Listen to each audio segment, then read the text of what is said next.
আমার বন্ধুগণ, পৃথিবীর জমিন আমরা যত গুনাহ করি না কেন, সমস্ত গুনাহ থেকে ক্ষমা পাওয়ার জন্য আমাকে আপনাকে আল্লাহর দরবারে তওবা করতে হবে।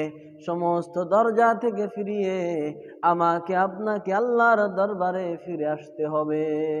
শয়তান আমাদেরকে কুমন্ত্রণা দেয়, আমাদেরকে ধোঁকা দিয়ে বলে, রে বান্দা, পৃথিবীর জমিনে তুই এতটাই নাফরমান, এত গুনাহ করে ফেলেছিস, তোকে আল্লাহ রাব্বুল আলামিন ক্ষমা করবে না। কিন্তু আমার আল্লাহ রাব্বুল আলামিন বলেন, রে বান্দা, লা তাকনাতু মির রাহমাতিল্লাহ। পৃথিবীর জমিনে তুমি যত গুনাহ করো না কেন, আমি রব্বুল আলামিন থেকে নিরাশা হয় না, নৈরাশ হয় না। বন্ধুগণ আমার, জামিউত তিরমিজির বর্ণনা হাদিস নম্বর 3540। আল্লাহ রাব্বুল আলামিনের বক্তব্য, আল্লাহ রাব্বুল আলামিনের নবী বলেন, এটা হাদিসে কুদসি।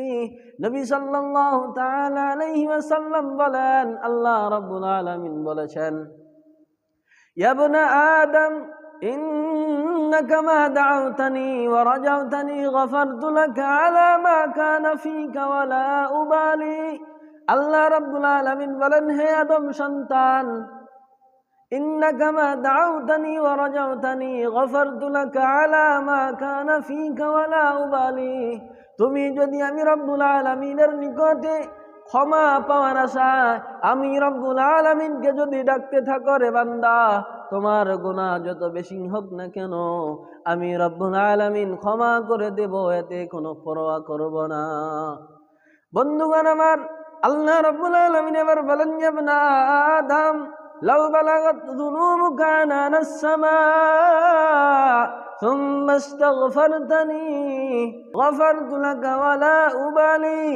হে আদম সন্তান, তোমার গুনাহ যদি আসমান পর্যন্ত পৌঁছে যায়, আসমানের কিনারা পর্যন্ত পৌঁছে যায়, তারপর যদি তুমি আমি রব্বুল আলামিনের নিকটে ক্ষমা প্রার্থনা করো, আমি রব্বুল আলামিন তোমাকে ক্ষমা করে দেব, এতে কোনো পরোয়া করব না। আল্লাহ রব্বুল আলামিন আরো বলতেছেন, ইয়া ইবনা আদম ইন্নাকা লাউ আতাইতানি বিকুরাবিল আরদি খাতায়ায়া সুম্মা লাকীতানি লা তুশরিকু বি শাইআ। হে আদম সন্তানগণ, তুমি যদি পুরো পৃথিবী পরিমাণ গুনাহ নিয়ে আমি রব্বুল আলামিনের দরবারে হাজির হয়ে যাও, এমত অবস্থায় তুমি যদি কাউকে আমার সঙ্গে অংশীদার না করো, শরীক না করো, বান্দা শুনে নাও, লা আতাইতুকা বিকুরাবিহা মাগফিরাতান।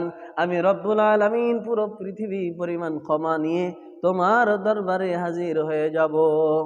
সুতরাং মুহতারাম আজিজ, আমরা পৃথিবীর জমিনে যত গুনাহ করি না কেন, সর্বশেষে আমাদেরকে আল্লাহ রাব্বুল আলামিনের নিকটে ফিরে আসতে হবে। এছাড়া পৃথিবীর জমিনে দ্বিতীয় আর কোনো রাস্তা নেই। সুতরাং আমাদেরকে দুআর ভিতরে মনোযোগী হতে হবে। আল্লাহ রাব্বুল আলামিনের দরবারে তিনার কুদরতি পায়ে সিজদা দিয়ে আমরা যদি মন প্রাণ থেকে, দিল দিয়ে, অন্তর দিয়ে দোয়া করতে পারি, আল্লাহর কাছে চাইতে পারি, রে বান্দা, নিশ্চয় আল্লাহ রাব্বুল আলামিন আমাদেরকে ক্ষমা করে দিবেন।